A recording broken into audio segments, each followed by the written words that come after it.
Hey, what's up, everybody? So, I kind of want to go over a card. This is kind of a tangent off of the comparison video I did a couple weeks ago.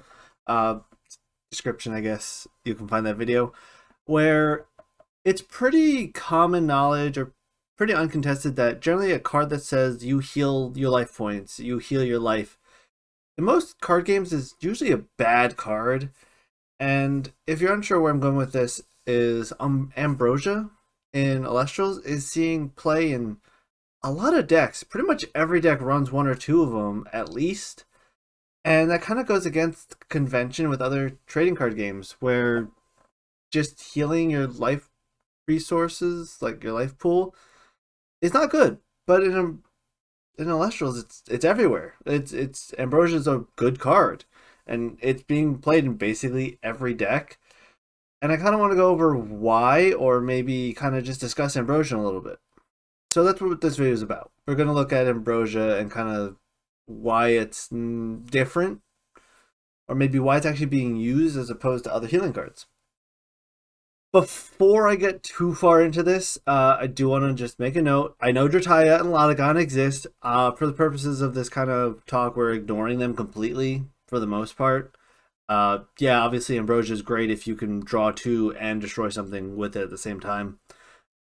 But it's being used in every other deck, so we're going to ignore that for a second. And yeah, if you like my videos and whatnot, I appreciate you subscribe. I only have a small amount of subscribers, and I appreciate all your support. Yeah, let's get into the actual conversation. So, the first part of is healing actually better than other TCGs here? And I don't think so. Like, as most other trading card games go, generally your last life point's the one that matters. In Elestrals, your last few life points matter, or your last few spirits matter a little bit more than other card games because that's also your resources to cast card. If you're at one, well, you can't really cast any two cards in most circumstances. So I don't think healing is better than other TCGs too much. But what that healing means is if I play Ambrosia, I'm going up two spirits. That means I can play maybe one or two more cards this game that I otherwise couldn't have. So, example, if I play Ambrosia and get two spirits back to my deck, I can now play an extra Earthquake. Or if I have enough cards in my hand, maybe I can play an extra Nectar of Gods I wouldn't normally have been able to play. Maybe I can play, Charn's Obol, something cheap, or maybe that's two more one drops over the course of two turns. So you can theoretically cast more cards when you use healing abilities in Elestrals. Unless you're just getting pummeled over and over again and it doesn't matter. But that I think is the core reason at the start of why Ambrosia is seeing more play in TCGs or in Elestrals than other TCG healing cards because of that life resource system and the fact that Ambrosia doesn't just read I heal 3 for paying 1. It's I heal 3, but also now I can cast maybe two more 1-drops. I can now cast this Earthquake.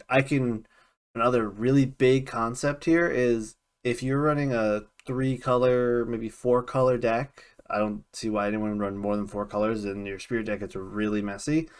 But if you're running 3, even 2 or more spirit colors, Dead Ambrosia is a color fixer. In Magic the Gathering comes up occasionally with some artifacts and stuff and other cards where if you need the right element to cast your card and you don't have it, well, Ambrosia can say, okay, I'm going to swap out my 1 Earth for the 3 Fire I need to play Eruption or something, right?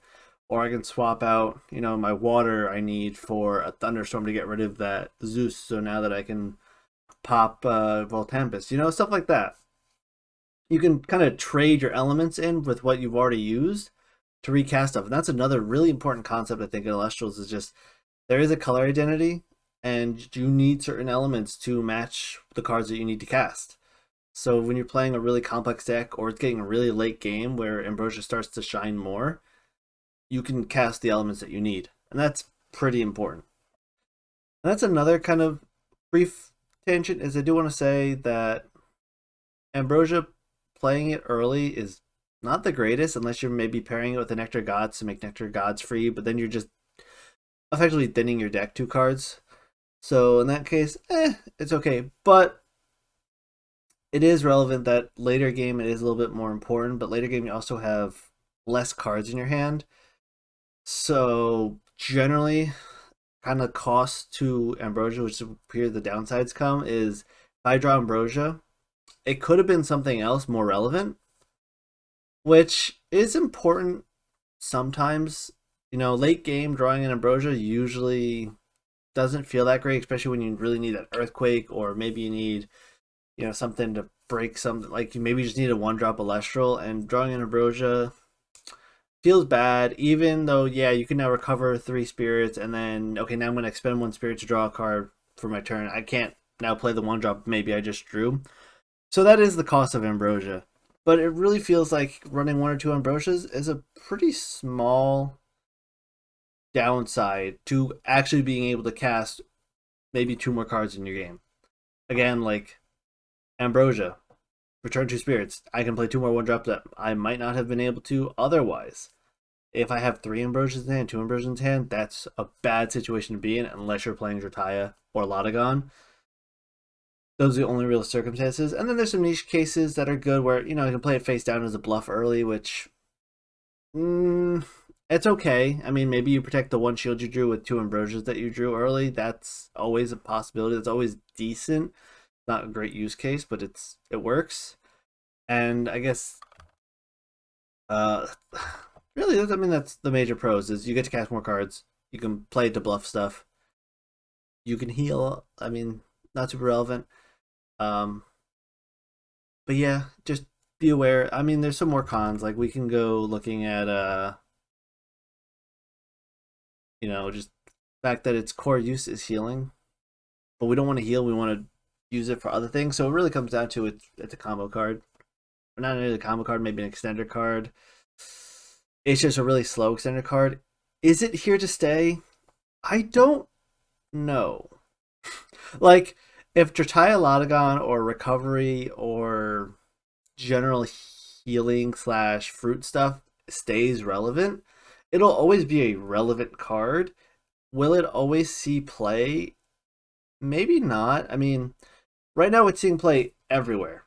In every deck. Like, everyone's running at least one, even if they don't need it. They're running 1 or 2 of them. I think going into the future, we'll see much more come down to decks that can maybe recur with like Panda decks, or maybe decks in Fruit that are going to use it. More control decks might use it to recover spirits off of like their cheap efficient removal, like maybe Laurels. But I don't see Ambrosia staying forever, but staying for a while. Just because it does more than heal. And that's the main core of this video. It does more than just heal you. So yeah, that's the pretty much the short summary of this video. I appreciate you guys for watching. I know this wasn't anything crazy, but I did think it's an interesting topic to talk about. I kind of want to know what your thoughts are. Like, is Ambrosia here to stay? That's the real question. And is it good, I guess, is the other real question. So let me know what you guys think below. I do appreciate my conversations. I'm always down in the comments if you guys reply. I almost always reply to people back. And I'll see you guys in the next video. Peace.